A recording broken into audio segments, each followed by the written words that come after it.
gospel we preach must apply to every area of life that has been fouled by sin and its effects. The church and individual Christian evangelists must preach the biblical gospel of comprehensive redemption, not just personal soul winning. Wherever sin reigns, there the gospel must be at work, transforming and restoring.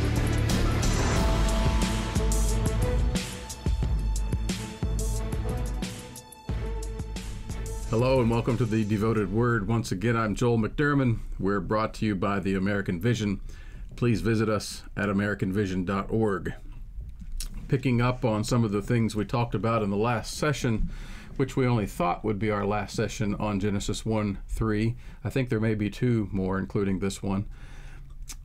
We want to talk a little bit more about the concept of heaven and earth, and in this case also a little bit about the concept of God being light in regard to that. And it's a very cool study, as you'll see. Oftentimes, again, we've talked about this in the past, that we polarize on this Genesis 1 passage because it is treated as if either you're a liberal and it's completely allegorized, or you may have something like Meredith Kline and the people that followed him with the so-called framework hypothesis, which is these narratives are not scientific anyway. They may not be as allegorical as the liberals want you to believe, as kind of pure fantasy or mythology or something like that. But it's just a narrative framework to give theological truths to certain elements. And there's just a glimpse of truth enough in that they could, convince some people of that view. And I'm not going to get into that whole debate. It's not my area of expertise on all the details, but I don't go down that road. But I do recognize that there is an element of truth to it, and it is in the sense that it's theological truth in the narrative of Genesis 1 and of course 2 and 3 as well. But it's not just that. So we polarize on the one hand of it being some kind of an allegory or myth, or even maybe the framework theological narrative view. And on the other side we have, well, it's hard creation science. It is, this is a scientific account. This is how God said it happened, and we should expect to have this be testable in some way, shape, or form. And so that the creation scientists many times will take a very hard view on the other side like that. And I support the creation science view. Nevertheless, you cannot escape the fact that this is intensely theological, that Genesis 1 is an intensely theological narrative, and certainly we've already seen that in what we've covered. And you'll see a little bit more today.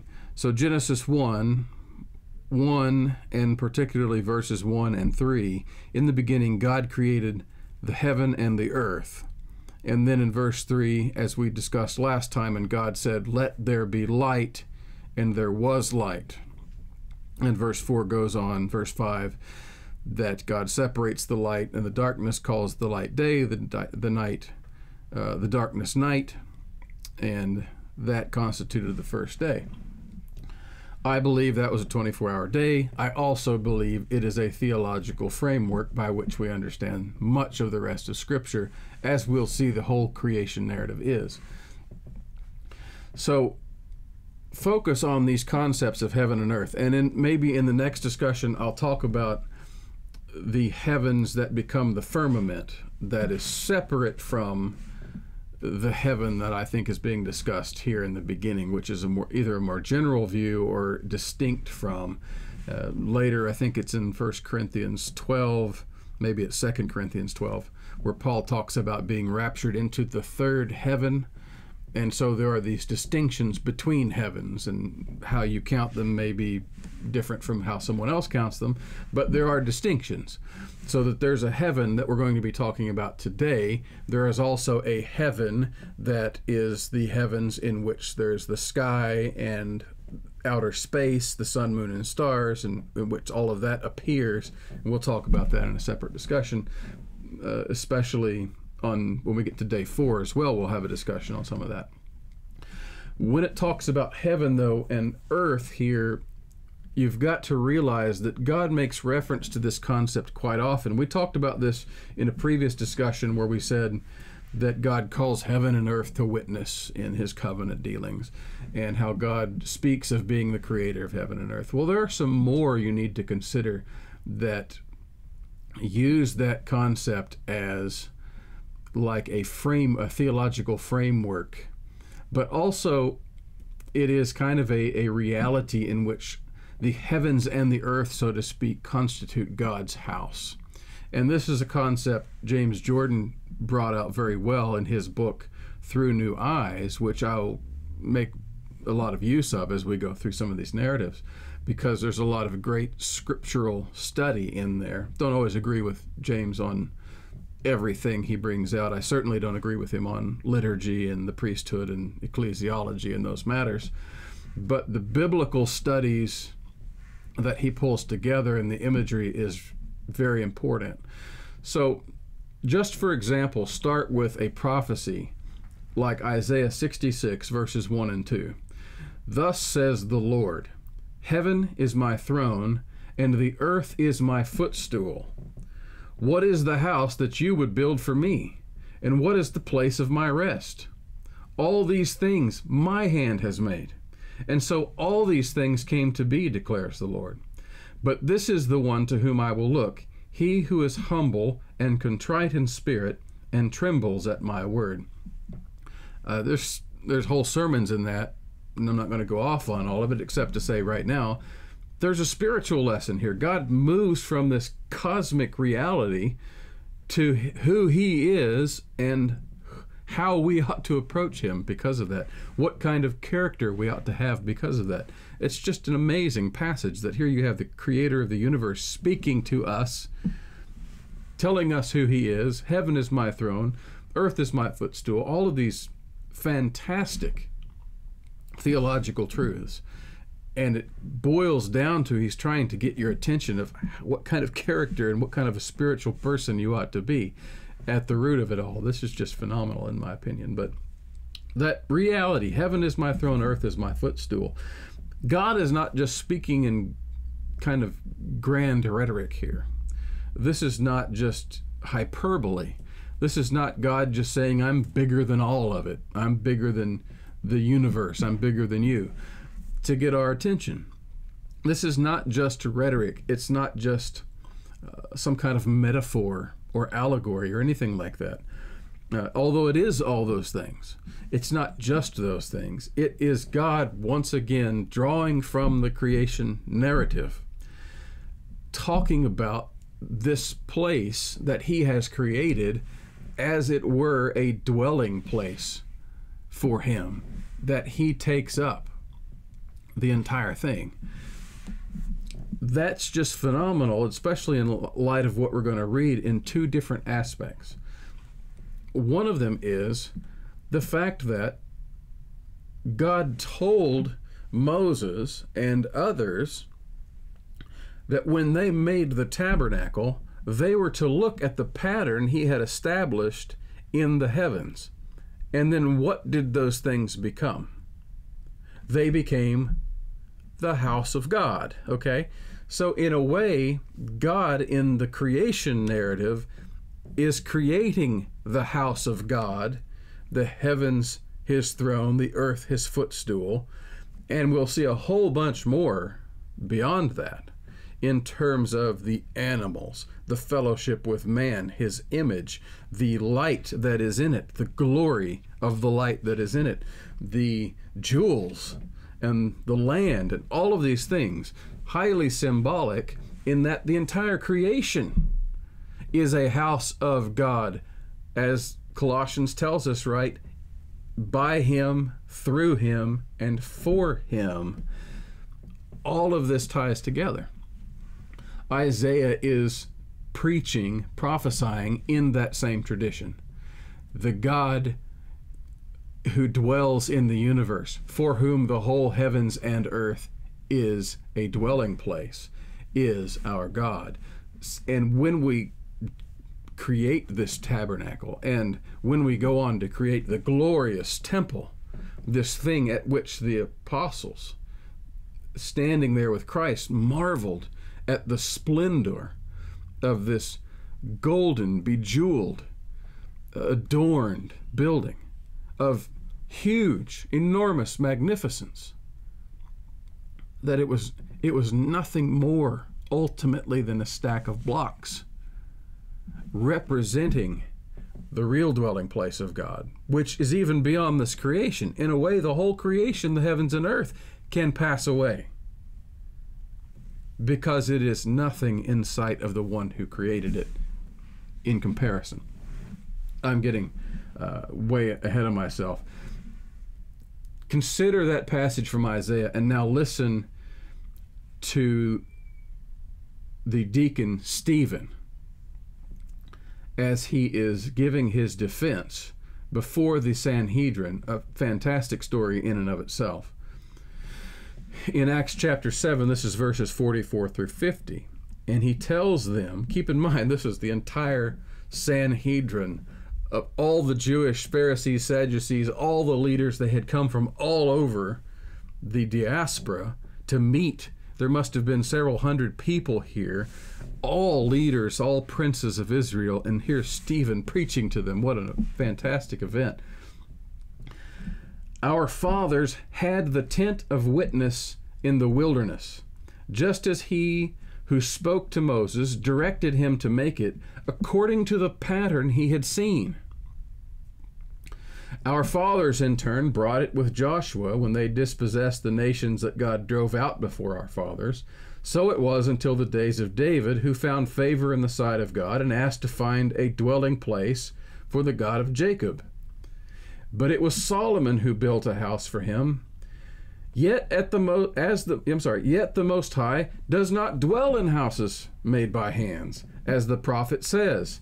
What prophet's he quoting? We just read it. Heaven is my throne, and the earth is my footstool. What kind of house will you build for me, says the Lord?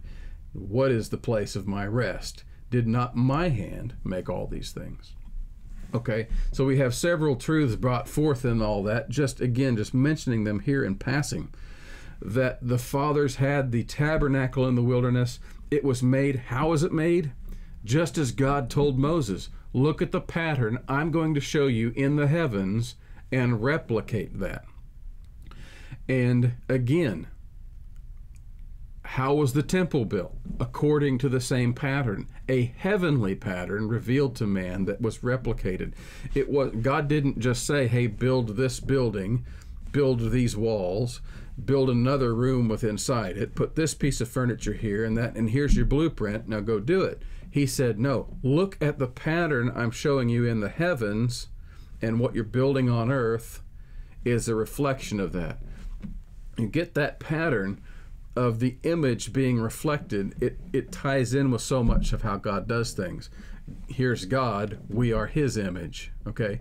Here is God's creation. Here is God's pattern in the heavens. The creation is one pattern of it, and God tells, make the tabernacle according to this pattern, the same pattern. The same thing happens with the temple, okay? And yet, we are ultimately, we'll see a couple more verses on that, but we're ultimately told, this is just a pattern. It's just a replica. It's just a blueprint. It's not a blueprint. It's just a copy of the real blueprint. Acts 17, Paul makes the same point when he's speaking to the Gentiles in Athens. Acts 17, 24 through 26. The God who made the world and everything in it, being Lord of heaven and earth, there's the phrase again, does not live in temples made by man, nor is he served by human hands as though he needed anything, since he himself gives to all mankind life and breath and everything. Okay, so here is this notion again. Yet we're told, again, here just briefly, Matthew 5, 34 and 35. But I say to you, Christ says, do not take an oath at all, either by heaven, for it is the throne of God, or by earth, for it is his footstool, or by Jerusalem, for it is the city of the great king.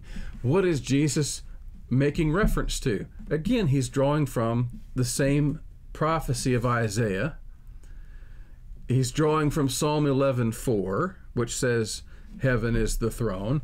He's drawing, all of that ultimately goes back to Genesis 1. The God who created heavens and earth and who created the light shining in the darkness, which we later find out God is light. Where do we see all these images replayed? All of these references, where do we see them manifest? Look in Exodus 13.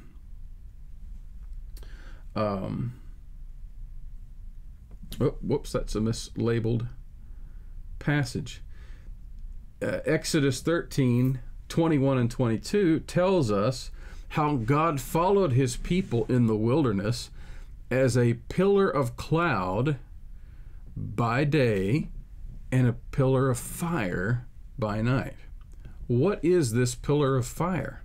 It is a light in the midst of the darkness. And yet we're told this is God's presence. The cloud and the fire were God's presence. Well, what are clouds and fire? So things that you find in the heavens. Lightning. Well, I think we tend to think of fire in the sense of like a flames of fire. Like we would have a campfire going with the flames going up. But I'm thinking this is more of a bright, shining light like you would see with flashes of lightning in the sky. This is replayed all through the Exodus narrative when God is following them as his presence in that wilderness. So what happens when here's another example, when the Israelites begin to complain and mumble. At evening you shall know that it was the Lord who brought you out of the land of Egypt. Here they're complaining because they don't have meat to eat. And in the morning you shall see the glory of the Lord. Exodus 16, verses 7 through 10. Because he has heard your grumbling against the Lord. Skip down to verse 10. And as soon as Aaron spoke to the whole congregation of the people of Israel, they looked toward the wilderness, and behold, the glory of the Lord appeared in the cloud. So this cloud and fire that's following them is not just a cloud and fire. It is the presence of God himself. Think of the Holy Spirit hovering over the face of the darkness, and then God saying, let there be light, and the light shining in the midst of the darkness and separating the light and the darkness. This is the glory of God being revealed in the wilderness, okay? Later, the Song of Moses we already covered brings this all together, the pillar of smoke, fire, the being carried through the wilderness as on eagle's wings, all of those things, again, being loosely tied together through the imagery that's all here. And the central aspect of it all is it is the glory of God, of heaven on earth, so to speak, of God dwelling among his people on earth. Now what happens? Keep following the same narrative, and by Exodus 19 we come to Sinai, and we have Moses meeting with God on Sinai, and on the morning of the third day there were thunders and lightnings and a thick cloud on the mountain and a very loud trumpet blast, so that all the people in the camp trembled. And then Moses brought the people out of the camp to meet God, and they took their stand at the foot of the mountain. Now Mount Sinai was wrapped in smoke, because the Lord had descended on it in fire. The smoke of it went up like the smoke of a kiln, and the whole mountain trembled greatly.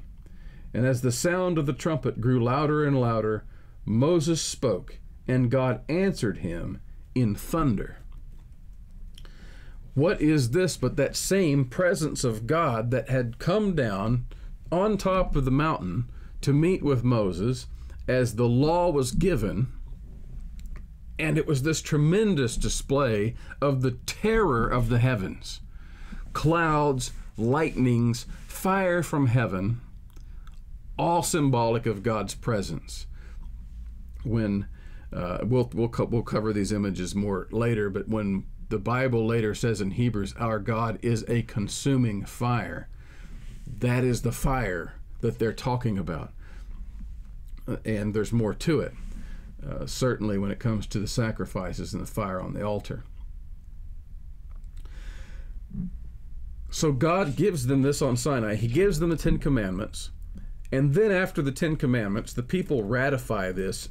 And then from Exodus 25 to the end, God starts giving Moses detailed commandments on how to build the tabernacle. And it is make this curtain, make these poles, and put brass and copper and gold here, and put this there. And here's an outer room and a court, and then there's there's an inner room, there's a holy of holies, there's the ark goes in the holy. There's detailed instructions for every one of those pieces, and it's done all according to the pattern being revealed from heaven to have a copy on earth. All of it corresponds to the creation week. We'll go through all of this, and at the very end of it, what happens when Moses has it all built and he's erected it and it's standing there and he's ready to dedicate the tabernacle? What happens? When it's dedicated, that pillar of fire and cloud comes down and lights in the tabernacle, and it stays there. And that becomes the glory, the light, the fire, the glory of God dwelling, literally manifesting in the midst of his people on earth. This is replicated again in 1 Kings 8 when Solomon dedicates the temple. The exact thing happens, that the priests are in there doing all of their work, and the smoke fills the temple in such a powerful way they can't even do their work, it says. They can't even see what they're doing. They're overwhelmed by the fire and the smoke. And that is the presence and glory of God. What is that? That is God symbolizing once again his dwelling place, which is the creation being recreated here in the midst of the people Israel. We talked about decreation language as well. What happens later when the people rebel? That presence leaves the temple. Ezekiel particularly sees all of these images and much more detail about it as you read through his book. Ezekiel chapter 1, you have this amazing vision of God with the cherubim and the four faces and the wheels, and it's like a flaming fire and light. It is the glory of God is with it, manifesting in it, in the cherubim. It's like the Ark of the Covenant and the tabernacle has come alive. The real glory of the real heaven, of which the one on earth is a copy, has manifested to Ezekiel. And he's describing it. Okay. The same thing happened to Isaiah, by the way. The smoke filled the temple, and the glory of the Lord and the seraphim were there. But Ezekiel sees this, and then God reveals to him the abominations that are taking place in the temple. And at the very end of that narrative, Ezekiel 8 through 11, it says that the glory cloud of God comes and lights with the cherubim, which is the throne of God, and that moves to the east gate of the temple. Wait, God, where are you going? This is your dwelling place, right? No, God doesn't really dwell in temples made with hands. I'm trying to get you all people to realize it's about the ethics and the law of God and the relationship. And you people have turned it into sin. And guess what? I'm packing up and moving out. And Ezekiel's following right along, and he brings them before, and he brings the 25, a vision of the 25 princes of Israel, and he condemns them for their failure and their apostasy and their blasphemy. And then it says the glory got up and departs from the temple, chapter 11, the end of chapter 11 in Ezekiel, goes out, it says, to the mountain that is to the east of the temple, and stays there. That is the Mount of Olives, by the way, the mountain that is to the east. The glory of God, just as it had come to light and manifest itself in the temple, had now departed from it. What happens when the heavens and the Creator depart from the copy that was the copy of heavens and earth. Okay? You see in these levels going on, there's the creation of heaven and earth, there's the copy of heaven and earth, which is the tabernacle, later the temple. God is dwelling in it. Behold, heaven is his throne, earth is his footstool. But now he's departing from it, and he goes over to the Mount of Olives. Listen to this. What happens in Matthew 24 when the apostles point to that temple and say, look how beautiful all this is? And Jesus, where are they standing? Where are they standing when they asked this question? Jesus had just gotten done cleansing the temple of the corruption that was filled within it. He had just gotten done with his journey to Jerusalem, all across Judea, Samaria, all the way up, prophesying judgment against the apostate Jews the whole way, in almost every parable, at almost every opportunity. And then he comes and he cleanses the temple of the corruption that is there, of the abominations that are taking place in the temple. And then he departs from the temple and goes up, just as what happened we saw with Ezekiel. Walks over to the mountain that is to the east of Jerusalem. And his apostles still haven't gotten it yet. Look at this beautiful temple. And Jesus says there's not going to be a single block left upon another. And then he goes and gives the famous prophecy of Matthew 24 of the wars and rumors of wars and the false Christ and the abomination of desolations and all these things that were going to come to pass. And what does he say in verses 32 to 35 of Matthew 24? From the fig tree, learn its lesson. As soon as its branch becomes tender and puts out its leaves, you know that summer is near. You can discern the seasons based on the fruit. So also, when you see all these things, okay, the wars, the rumors of wars, the false Christs, etc., the gospel being preached in all the world, all of these things are said to happen in the book of Acts and the epistles. When all these things happen, you know that he is near at the very gates. Truly, I say to you, this generation to whom he's speaking will not pass away until all these things take place. Heaven and earth will pass away, but my words will not pass away. We're taking, for so long, evangelicals have understood that to mean the literal heavens and earth. And do you think everything we've talked about so far, when God's talking about the heavens and earth, the copy that's here, the heavens and earth that is the tabernacle, the heavens and earth that is the temple, the heavens and earth, the creation, and God dwelling with his people, that is the old covenant.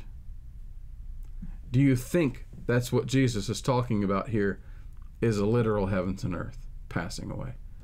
No.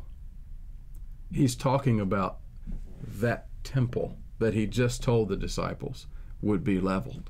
And the entire covenant system, the entire covenant body that went along with it, that was the old creation, not the only old creation, not the creation as in the physical creation, but the covenant creation.